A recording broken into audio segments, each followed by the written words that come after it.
When the gates of the Nazi concentration camps were finally closed, as many as 15 million people had been exterminated.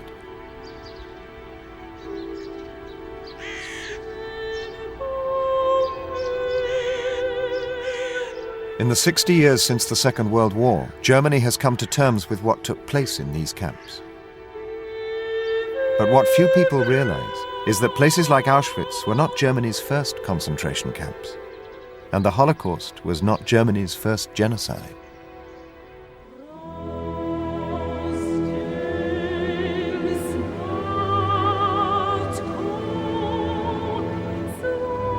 These are the victims of another genocide. But these people weren't Jews or gypsies, and this genocide didn't take place in Europe. These are the remains of Africans. They were killed at the dawn of the 20th century in concentration camps run by the armies of the Kaiser's Second Reich, 30 years before Hitler even came to power.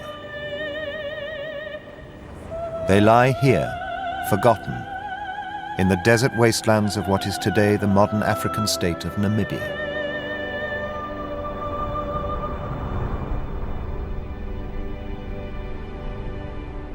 This is the story of the genocide that modern Germany has not come to terms with.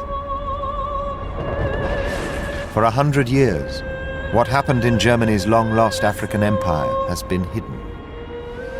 It's the story of a genocide that implicates the highest level of the German government, the army, and even some of Germany's biggest companies. But the ghosts of the Namibian genocide have been reawoken. They've returned to haunt modern, liberal, post-war Germany. And in doing so, they've forced Germany to wake up to a very uncomfortable fact: that the dark racial theories that helped inspire the Nazis run much deeper into German and European history than most people want to acknowledge. Soldiers received specific orders which allowed them to kill anyone. It was an overall strategy aimed at ethnically cleansing the countryside to create Lebensraum for German settlers. The whole process was genocidal. The deliberate extermination of the Herero, the Vernietigingsbevel, the destruction order. Many of members of my own family died.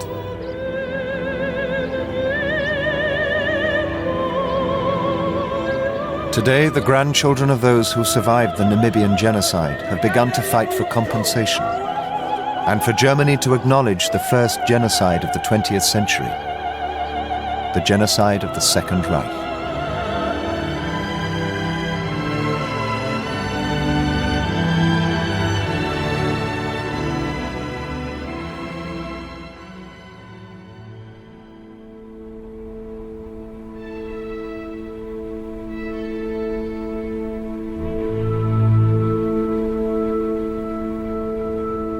The story begins in 1884, as delegates from all the great powers of Europe gathered in the grand imperial capital of the German Reich, Berlin.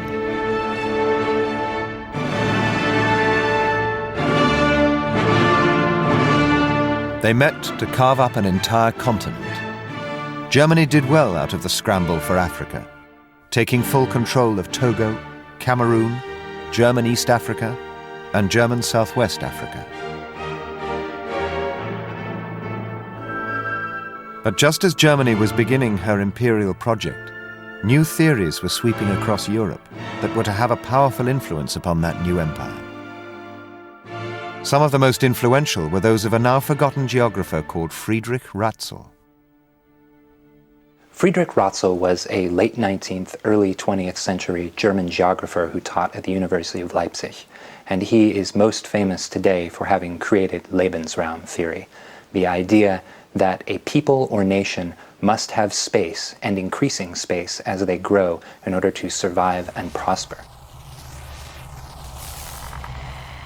In his book Anthropogeography, Ratzel argued that some of the living space, or Lebensraum, that Germany needed could be found in her new African colonies. And the ideas of men like Ratzel found a ready audience at the time, because behind the grandeur of the Second Reich, Germany's cities had a terrible secret. A population boom had left millions trapped in overcrowded slums and filthy tenements. Berlin itself had become a byword for urban poverty. The German poor had become the Volk ohne Raum, the people without space. And the poor were voting with their feet. During the 1870s, 1.25 million Germans had chosen to leave and become Americans. Seen through Ratzel's Lebensraum theory, Germany now faced the choice of declining through lack of space and the loss of her population, or expanding into new lands.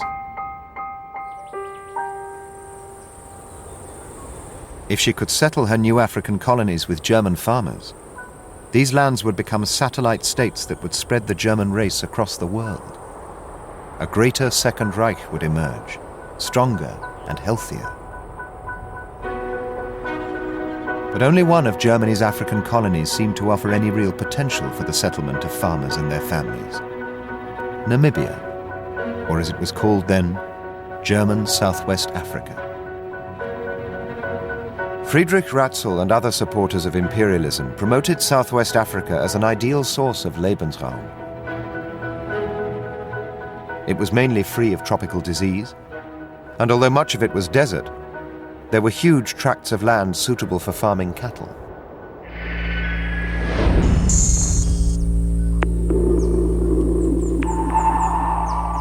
But by 1903, only 4,000 German settlers had favored Southwest Africa over New York.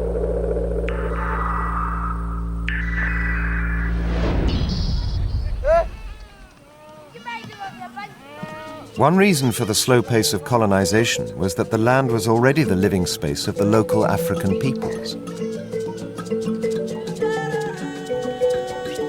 If the Volk ohne Raum were to find living space in Southwest Africa, like colonists elsewhere, they would have to take that land from the Africans.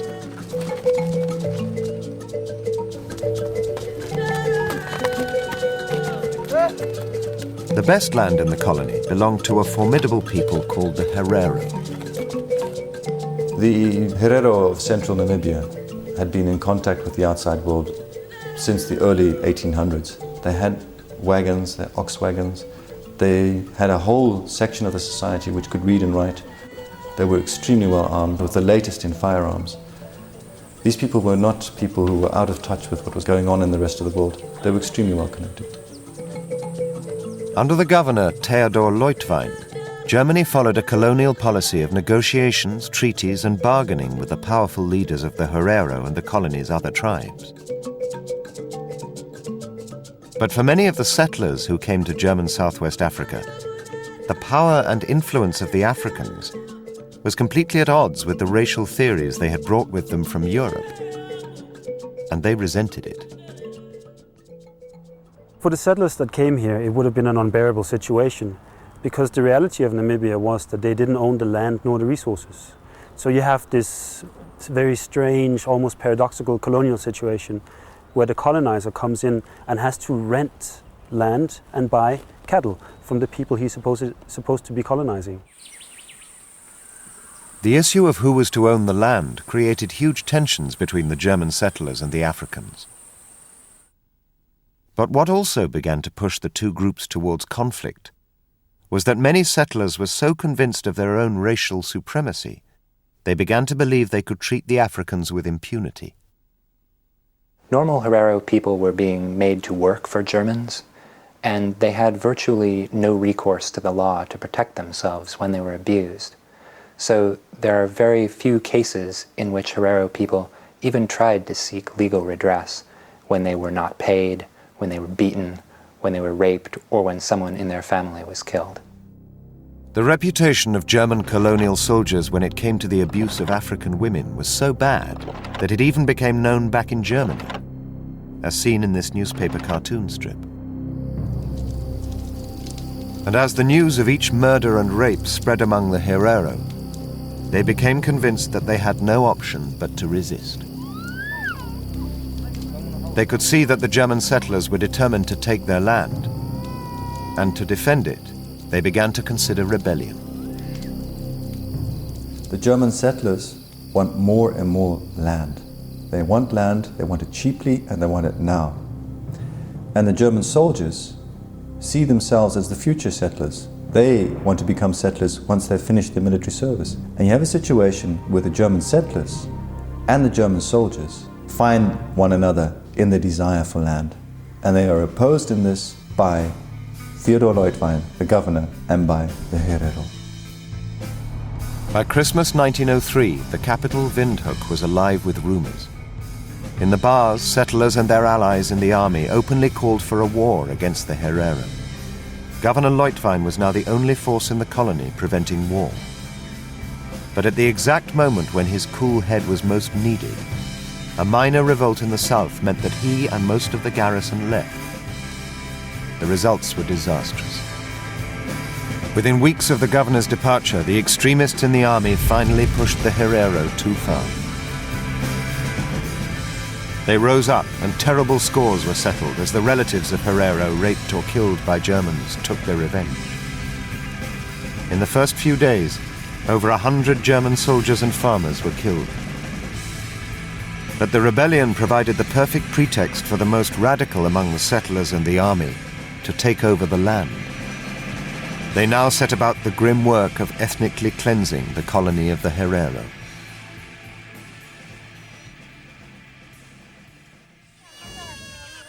But there was a problem. Not all the Herero had rebelled. In fact, the rebellion of January 1904 was relatively localized at first, centering around the northern town of Okahanja.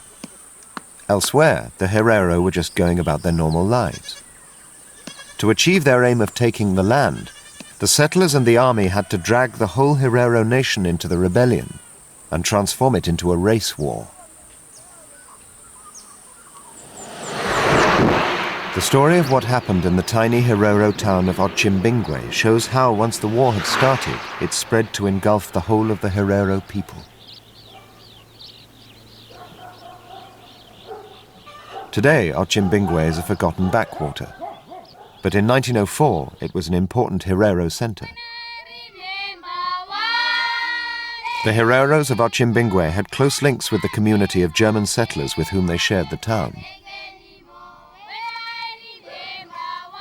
3 days before the outbreak of fighting in the north, the German settlers here gathered to celebrate a wedding. But that evening, a messenger arrived bringing news that the Herero at Okahanja were on the brink of rebellion.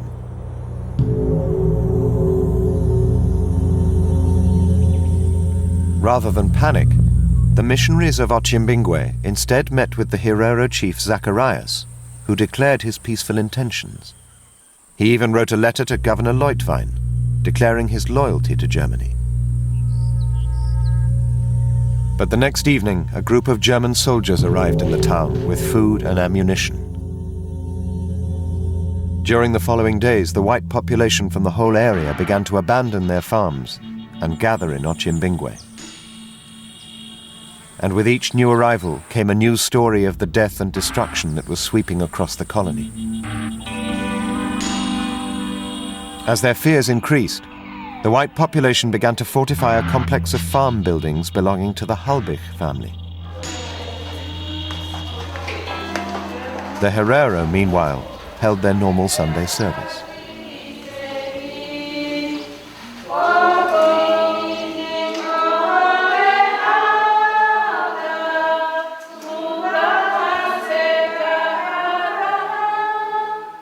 As their hymns rang out across the town, the German soldiers, only meters away, paced out the range of their field of fire.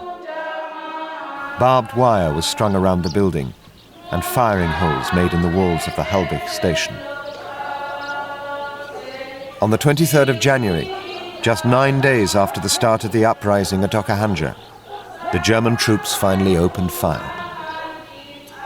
Despite all their demonstrations of loyalty, the Herero of Otjimbingwe were swept into a war they didn't want, against a German community amongst whom they had lived peacefully for years.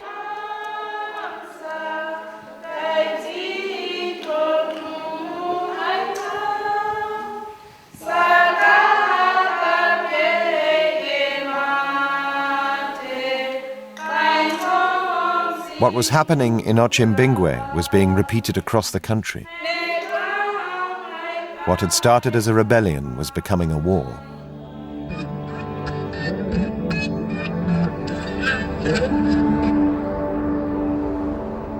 A month after the start of the conflict, Governor Leutwein finally returned to the capital. To end the fighting, he sent a message to the Herero chief Samuel Maharero to begin negotiations. But once the settlers learnt that Leutwein had started negotiations, this fact was immediately leaked to their supporters in Berlin. Back in Germany, right-wing politicians and the pro-imperialist organizations wanted to use the Herero uprising as a pretext to take over the colony completely. When the Herero uprising breaks out, news of it reaches Berlin on the 14th of January 1904. There is a huge pressure from the Pan-German League, from various other interest groups, attacking the governor, Leutwein, for his soft policy towards the inhabitants of Southwest Africa. And they are putting pressure as much as they can through articles, pamphlets, this kind of thing, propaganda, on public opinion and indirectly, therefore, on the government to take a tougher line. To the right-wing press, the Herero were not a people with whom Germany should negotiate, but savages who should be crushed. The German media constructs this image of a savage enemy, this barbaric enemy that kills anybody and rapes white women and kills children. And there's a whole campaign in Germany, a propaganda campaign, to construct this enemy that doesn't really exist. A heady mix of nationalism, militarism and racism swept over the Second Reich. Kaiser Wilhelm II ordered a new army to be sent to crush the rebellious Herero. And to lead this force, he appointed a commander with a fearsome reputation, General Lothar von Trotter.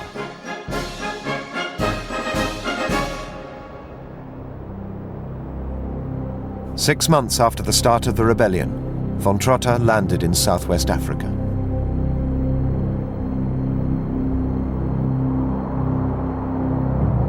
He immediately met with Governor Leutwein and formally took over command.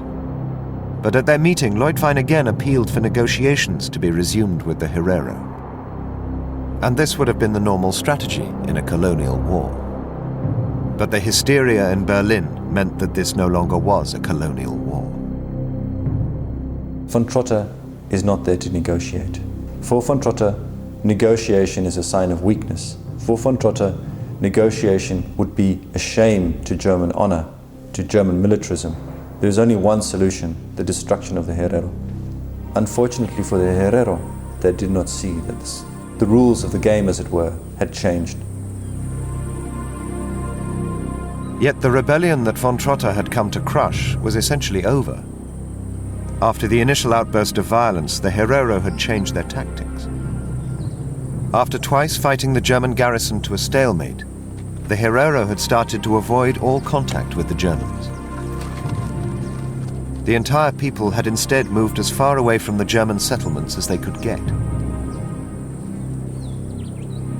They gathered at the last big waterhole before the Kalahari Desert, the great plateau of Waterberg, Water Mountain. There they waited, hoping for negotiations, but they never came. I think the Hereros would have considered the war over by spring 1904, because the way wars were usually fought in Namibia was there was battles and then that was it. It was over, you settle it and you negotiate terms and that's the end of that. The Hereros had proved their point, don't take all our land, treat us as humans and we'll let that be that. Because they were at the point where they could have attacked Windhoek and the main stations but decided not to. They backed off they proved their point. So I think that from the Herero point of view, they were very clear on what had happened. Now the German side of the issue is completely different. What the Herero at the Waterberg could not possibly have known was that instead of planning negotiations, the Germans were assembling a colonial army unlike any other. Week after week in the late summer of 1904, hundreds of soldiers were sent from Germany, along with huge supplies of the latest weapons and artillery. One of the soldiers of this new army, the young Lieutenant Ritter von Epp, wrote letters to his family while on his way to Namibia. They reveal the extent to which some in the army had come to see the war as a crusade for Lebensraum. This world is being redistributed. With time, we will inevitably need more space, and only by the sword will we be able to get it. This is a matter for our generation, and for our existence. Only when he was convinced that he had acquired overwhelming military might did General von Trotter order his army out of their bases and head for the Waterberg.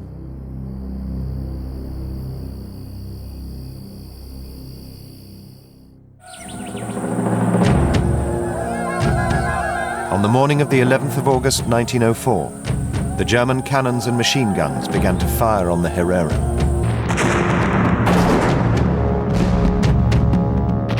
General von Trotter's battle plan was, as he said in his own words, to encircle and annihilate the Herero with a simultaneous blow.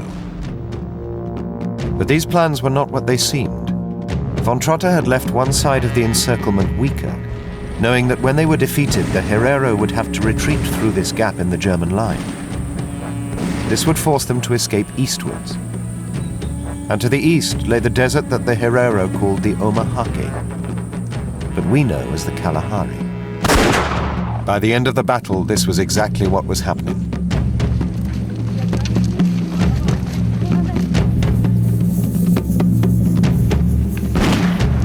The Germans pursued the defeated Herero. For week after week in the summer of 1904, they were pushed deeper and deeper into the Omahake Desert.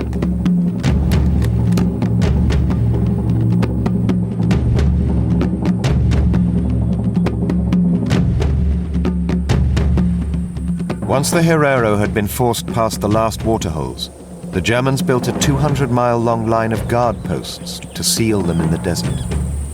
Now trapped, thousands began to die of thirst and starvation. But finally, to seal the fate of the Herero, von Trotter did something unprecedented in colonial history. The history of European rule in late 19th and early 20th century Africa is unbelievably brutal. But what sets the genocide apart of the Herero in German Southwest Africa is General von Trotter's explicitly articulated Vernichtungsbefehl, the annihilation order, in which he committed to paper his plan to destroy the Herero people. On the 1st of October, 2 months after the Battle of Waterberg, von Trotter and a group of German soldiers reached the waterhole of Asombo Windimbe. The next morning, von Trotter read out a proclamation to his troops. I, the great general of the German soldiers, send this letter to the Herero people.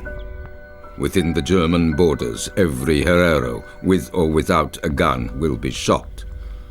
I will no longer accept women and children. The important thing about Asombo Windimbe is the putting down into writing an official sanctioning of genocide. Why did this take place? I think that the situation had reached an extent where the German military believed that this was perfectly acceptable. They did not see that this was possibly controversial. The Herero people must leave the land. If they do not do this, I will force them with the cannon. These are my words to the Herero people, the great general of the mighty Kaiser.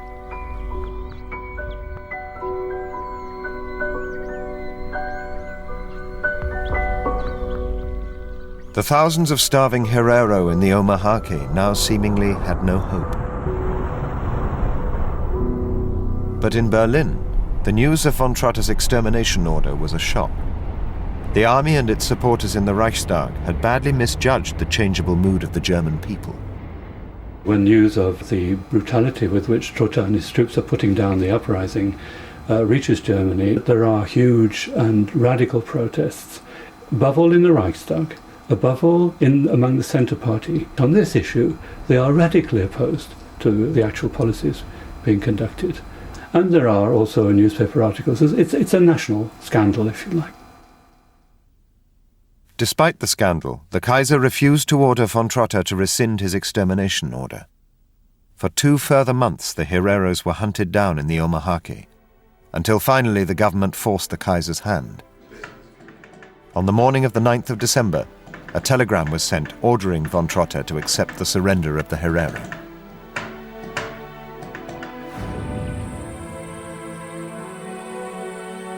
The German army now began patrols to collect what was left of the Herero people.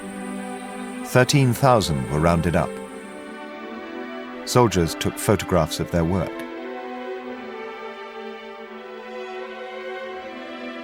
After 6 months being hunted by the German army, the Herero were terrified and untrusting.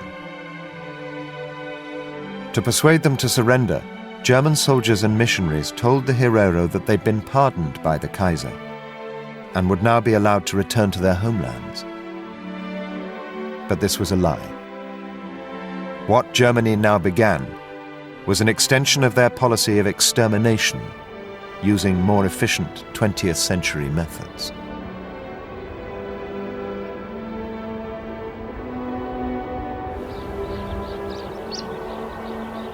Here, by the old German fort in Windhoek, the capital of modern Namibia, lies the site of Germany's first mass concentration camp. In this tiny space, over 4,000 people were beaten, worked, and starved to death by the army of the Second Reich. What happened here and in other camps across this country is something that few people in Germany and Namibia have been willing to confront. But this is where the Herero collected by the army were sent, and where the first genocide of the 20th century reached its terrible conclusion.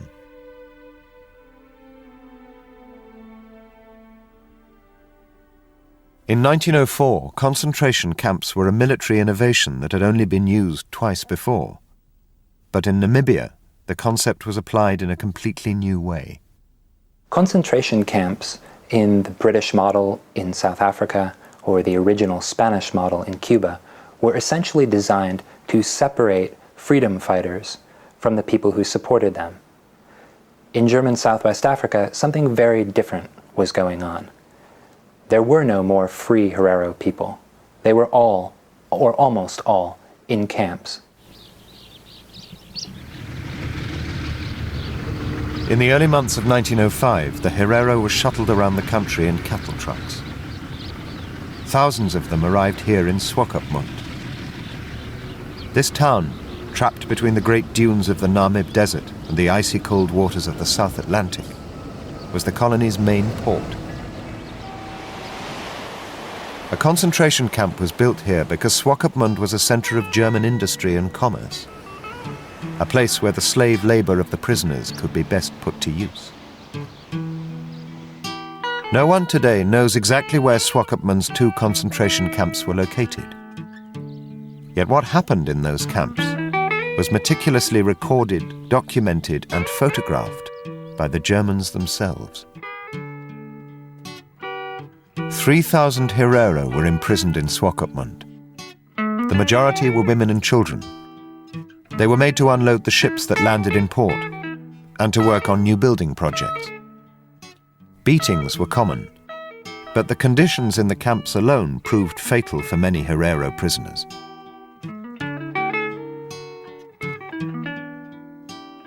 Many members of my own family died in the concentration camps at Swakopmund, because in Swakopmund the weather is extremely cold, and they were not used to that cold weather. They were given only maybe 1 blanket or so. Many of them died. The food was limited, scarce. The whole system was run with bureaucratic efficiency. What happened is when the Herero were captured, they were assigned a number. And this number was noted down in a book. And these numbers could then be shifted around to whoever needed labor. And the German military was paid for this labor. The Germans had thousands of numbered metal tags made specially and shipped out to the colony.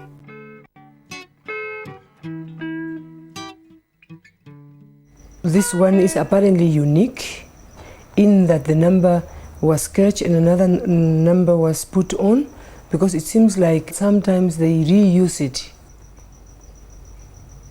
Looking at this pass and thinking that my aunt has to wear this thing like a dog around her neck, even my grandmother for that matter, and every Herero person for that matter.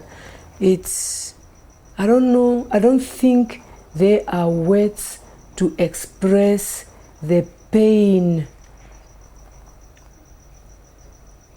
I don't have words.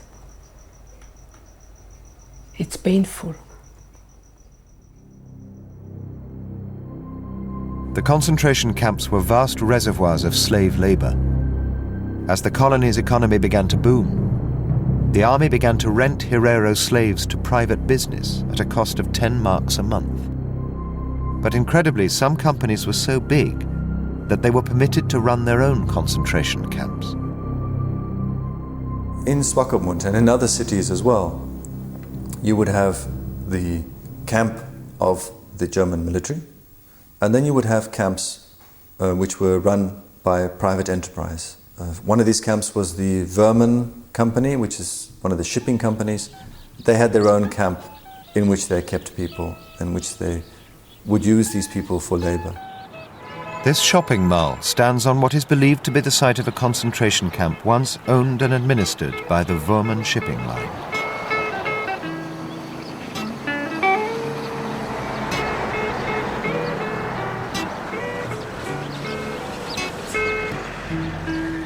Today, black Namibians walk from the township on the outskirts of Swakopmund to stack shelves on the site of the concentration camp where their grandparents' generation were worked to death.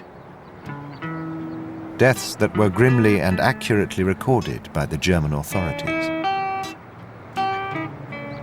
There are at least 14 volumes in the Windhoek archives of death registers, Totenregister. And the death register lists the name of a person, which is usually unknown, the age of a person, the sex of a person, the number of the person, and for whom he or she is working at the time of death. And the cause of death, most of the time, is death through exhaustion. And there are pre-printed death certificates with death through exhaustion pre-printed on the death certificate. This was what was going on in Namibia, 1904 to 1909. Although there's no shortage of evidence for what happened in the camps, their memory has been wiped from Swakopmund's history. Opposite the probable site of the Verman Line concentration camp, an antique shop sells memorabilia of the Second Reich to the tourists. Under the counter, they sell memorabilia of the Third Reich.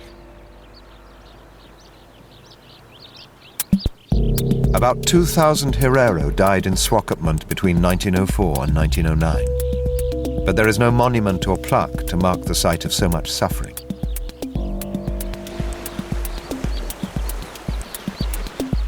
In fact, many in the town continue to deny the existence of the concentration camps.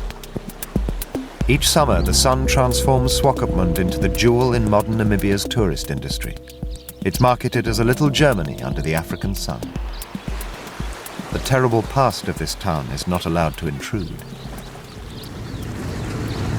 But on the outskirts of Swakopmund, there is a bleak and graphic testimony to what happened here a century ago.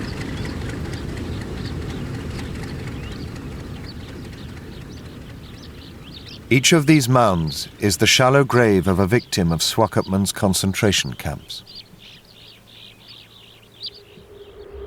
But this graveyard has been denied and forgotten for 100 years.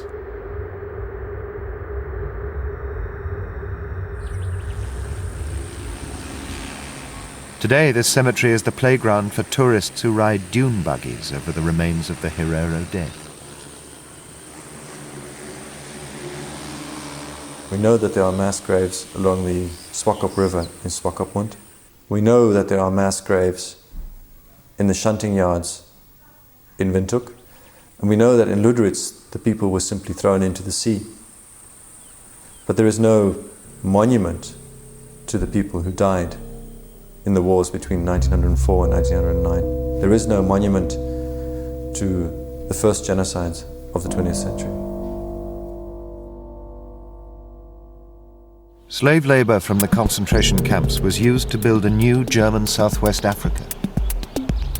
A across the country, the years of the camps adorn the date plates of buildings and private homes. Even the present-day Parliament building was built by enslaved prisoners. But the biggest project carried out by slave labourers was the building of the colony's new railways. And the correspondence between the railway companies and the colonial authorities, together with the huge number of photographs taken of the work, reveal how the forced labour of starving prisoners did not just construct the tracks, but helped to continue the genocide.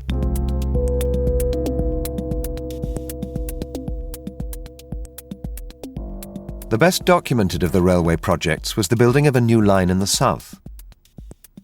It was constructed by the Lens Company, who between the beginning of 1906 and June 1907 were issued with 2,014 concentration camp prisoners.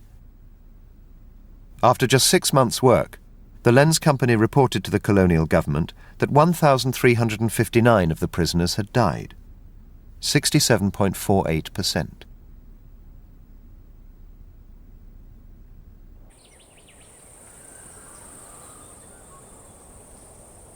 Men, women and small children from the year of 6 years, they were used as slave laborers all over the country with a terrible death toll.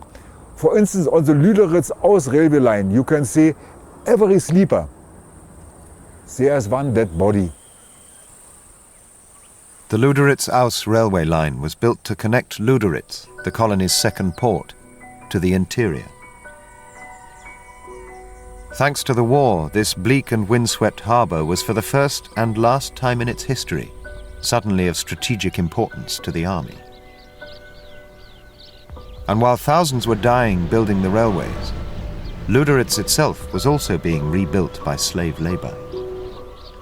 New houses and roads were completed, and the town's docks were upgraded. And in achieving this transformation, hundreds of prisoners from the town's concentration camp were worked to death. But there were 2 camps in Lüderitz, and the second was different. It had been built on an island out in the harbour, Shark Island. This camp was away from public view, and access to it strictly forbidden. And what was happening here was not about slave labour, but about extermination. If I were to have to use the language of the Nazi period, then I would certainly see Shark Island as a death camp. It was an island onto which people were placed, and though some people were taken off the island for labor, the express purpose was to essentially eliminate them from the Namibian landscape. It was essentially a camp in which anybody placed on that island, everybody knew they were going to die. Most of the victims of Shark Island were not Herero. After witnessing the genocide against the Herero, the southern Nama people had also risen against the Germans. They were too late to help save the Herero, but just in time to become the newest victims of the genocide. It was specifically said in the German newspapers here that the Namas have no merit in the world anymore. They have no reason for living. They are of no use to the world anymore. So I think that there was a very calculated attempt to eradicate the Nama on Shark Island. In September 1906, 1,732 Nama were sent to the camp after their surrender to the German army. Within 7 months, 1,032 were dead. Of the survivors, 90% were too ill to work. They huddled together against the icy winds of the South Atlantic. Until very recently, there were thought to be only a handful of surviving photographs of the Shark Island camp. That was until the photograph album of the German Lieutenant von Düring came to light. Towards the end of 1905, von Düring began his journey home after fighting in the war against the Herero. Like many officers, Düring took photographs of his part in the great colonial adventure to impress people back home. Most of his photographs are simple snapshots of his friends in the colony. But the ship that was to carry von Düring back to Germany left from Lüderitz Bay. And when he reached the town, He used his rank to gain access to the death camp on Shark Island, where he continued to take photographs.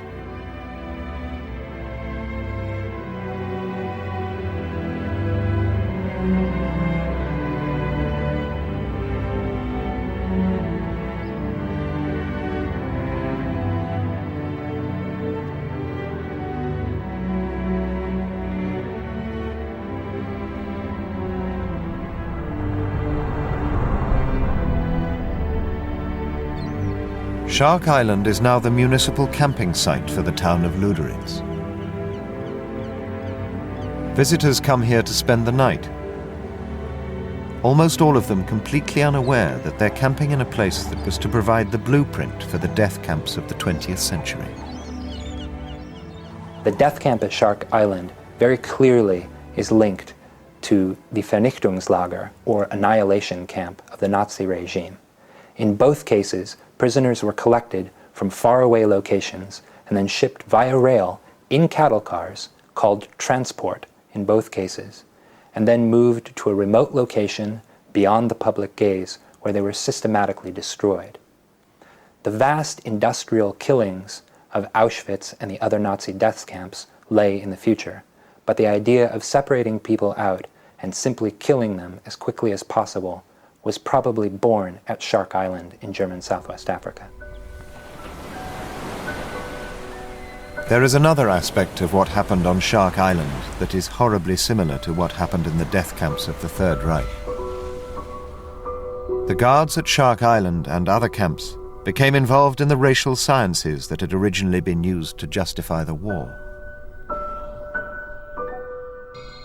Soldiers began to trade in the skulls of dead Herero and Namqua people, selling them to scientists, museums, and universities back in Germany. The practice was so widespread that this postcard was produced showing soldiers packing the skulls.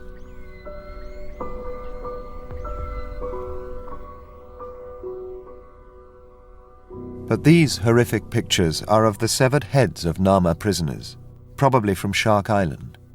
They were preserved, numbered, and labelled as Hottentots, the German name for the Namqua. They were then studied by race scientists who had been inspired by the theories of a German geneticist called Eugen Fischer, whose ideas were to influence not just the Second Reich, but also the Third. Eugen Fischer came in 1904 to Namibia. He was sent by some German universities, and he started to make tests on perished and dead prisoners of war over Herero and Namqua. And all in all, he has investigated 778 heads of dead Namqua and over Herero people. Eugen Fischer used this so-called research to prove that the black race is inferior to the Germanic or Aryan race in Europe. By measuring skulls, facial features, and eye color, Fischer and his protégé sought to prove that the native peoples of Africa were not just inferior, but, as he put it, animals. The racial theories that had been used to justify the genocide were now being advanced by the human remains of its victims.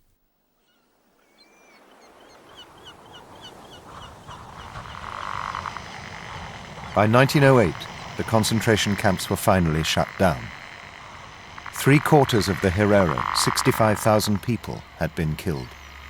Half of all the Namqua people had also been exterminated.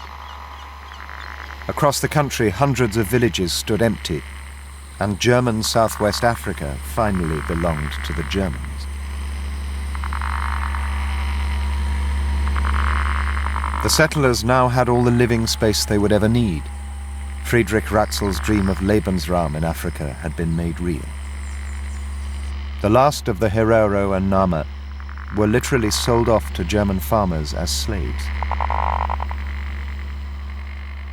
Even today, there are those who remember the years of enslavement.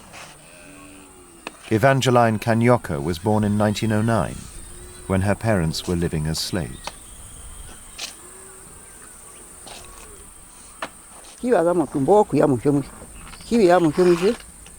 kuchomuwe kulandira po alandira ngo kutumbongo hida bicho okuye kulando birumbu binga birando andu nene bitumbu choliwe chalando andu oliwe choliwe choliwe andu otate okulanda bya mushirongo kinyama bwa mtwange berandira wale mundu isho ali kalam. The Herero and Nama were now of no threat to the settlers, and a new phase began in which the colony was portrayed as a settler paradise. And the genocide that had made all this possible was slowly forgotten.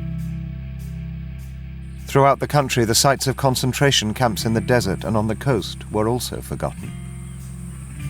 The slaughter of Waterberg faded from memory, and the suffering of the slave laborers was brushed under the carpet.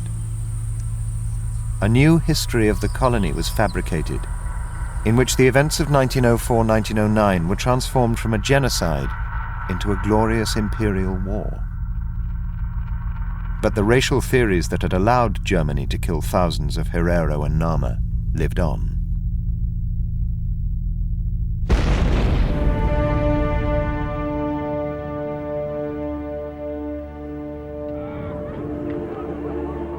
At the end of the First World War, the Second Reich and her empire collapsed. Defeat pushed Germany into chaos. Millions were starving on the streets of her great cities. To save the country from a communist revolution, an extreme right-wing movement emerged from within the ranks of the German army. They were called the Freikorps, or Free Army. Among them were many former colonial troops who had taken part in the genocide in Southwest Africa, the most prominent of whom was General Franz Ritter von Epp. And it was from within Epp's Freikorps regiment in Munich that a new political party was formed. Franz Ritter von Epp may be considered a kind of godfather in the early Nazi party. Serving as general in charge of Munich, he employed what looks like a who's who list of later Nazi leaders, including Walter Schütze, Rudolf Hess, and others. His right-hand man, the founder of the German stormtroopers, the Brown Shirts, was Ernst Röhm, and through Röhm he was introduced to a little lance corporal named Adolf Hitler, who he employed to finger suspected communists within his organization. And as Hitler said, it was under him that I first learned to speak. Von Epp did everything he could to assist his protégé, even embezzling 60,000 marks to allow Hitler to buy the Völkischer Beobachter, the Munich newspaper that became the official paper of the Nazi Party. But men like von Epp also introduced Hitler to some of the theories that had helped inspire the genocide in Namibia. From the time that he is sailing from Germany to Namibia to suppress the Herero rebellion through his writings during the Nazi period, Franz Ritter von Epp is a forthright advocate of Lebensraum. He sees it as absolutely crucial to the German people and empire that they extend well beyond their own borders. The Nazis built their electoral program upon the foundations of theories like Lebensraum, and by 1931, those ideas had helped them become a major political force. That year, they filmed their party rally in the town of Nuremberg. At Hitler's feet stands von Epp, the veteran of the Battle of Waterberg, side by side with Hitler's deputy Hermann Göring, who was the son of the very first German governor of Southwest Africa. These men, with their connections to the policies of the Second Reich, were to be at the heart of the Third.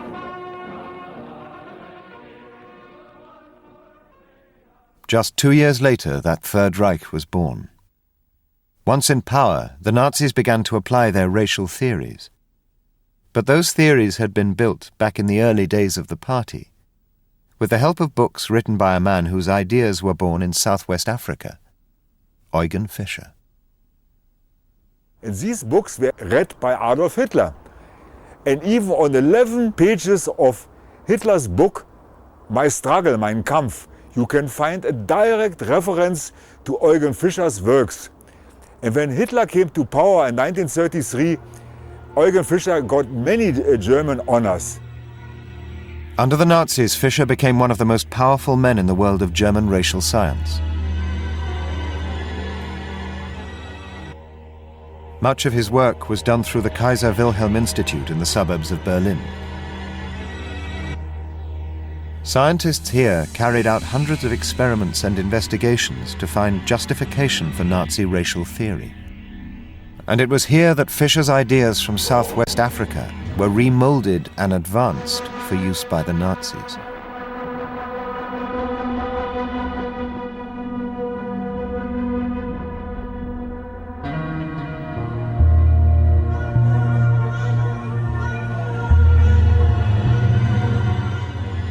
One of the race scientists who received funding and support from Fischer and the Kaiser Wilhelm Institute was a young geneticist called Dr. Josef Mengele. At Auschwitz, experiments, theories, and methods influenced by those Fischer had developed in Southwest Africa were now applied by Mengele to the victims of a new genocide and a new system of concentration camps. As part of his work, Mengele sent body parts of the victims of Auschwitz back to the Kaiser Wilhelm Institute, just as the skulls of the Herero and Namqua had been sent to German universities 30 years earlier.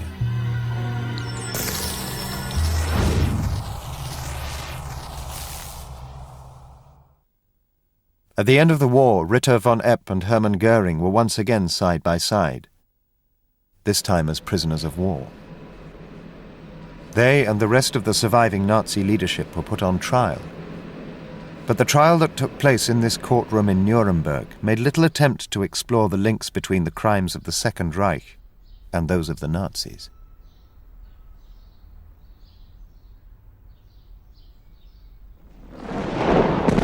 But 14 years ago, the ghosts of the Second Reich began to stir, when the independent nation of Namibia emerged from 80 years of South African control. The descendants of the Herero who had survived the genocide began to revive their history. But what they discovered was that the story of the genocide had been completely wiped from official memory.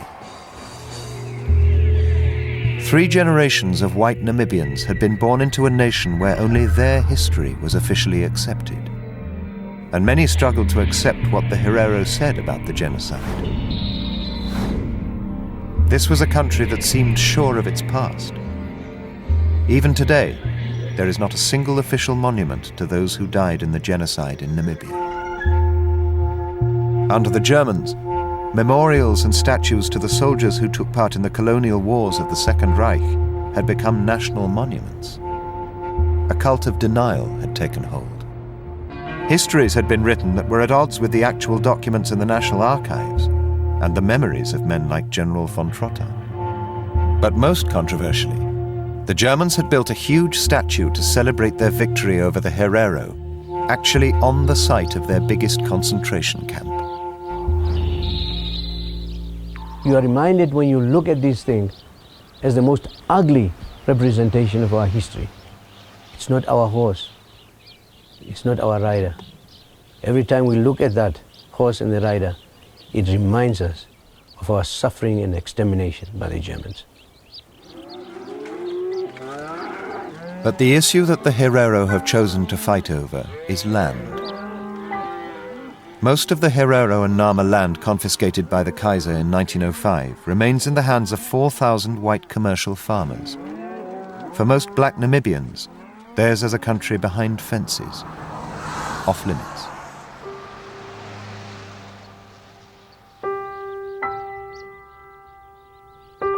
The Herero who'd survived the war and the concentration camps were resettled in tribal reserves.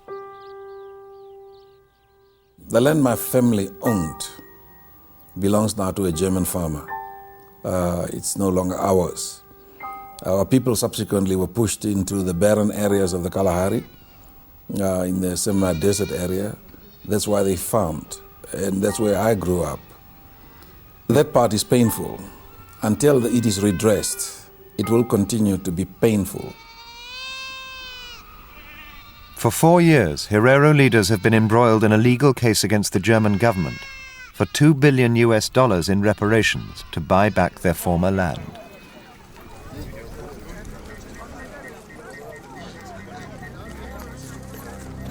In 2004, they marked the centenary of the war and invited Germany to send a representative.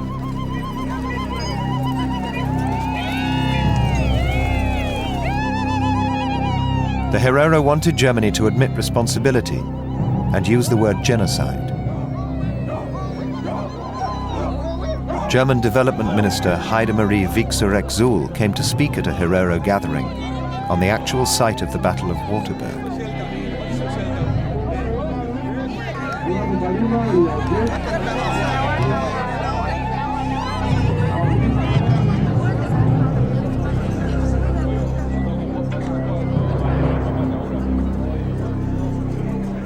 Today, I want to acknowledge the violence inflicted by the German colonist powers on your ancestors, particularly the Herero and the Nama. The atrocities, the murders, the crimes committed at that time are today termed genocide. And nowadays, General von Trotta would be prosecuted and convicted, and rightly so. And so, in the words of the Lord's Prayer that we share, I ask you to forgive us our trespasses and our guilt.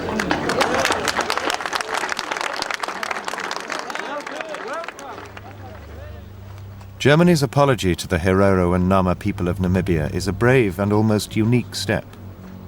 But it's also highly controversial. They have now used the word genocide to describe the actions of General von Trotta. But Trotta left the country in 1905, and it was his successors who ran the concentration camps for 3 years. Germany does not accept that what happened in those camps was genocide. This apology will not appease the Herero, solve the land issue, or end the reparations case. Right now, we are not demanding a piece of Germany. We are demanding a piece of Namibia. It is our birthright. It is our right to demand it and to want it. We cannot bygones be bygones. While we are living like foreigners in our own country, and while we know that the Germans that caused 2 world wars, they are still having their land intact. Unless these issues are addressed and some form of redress is found, our children will continue to demand it for another 1,000 years.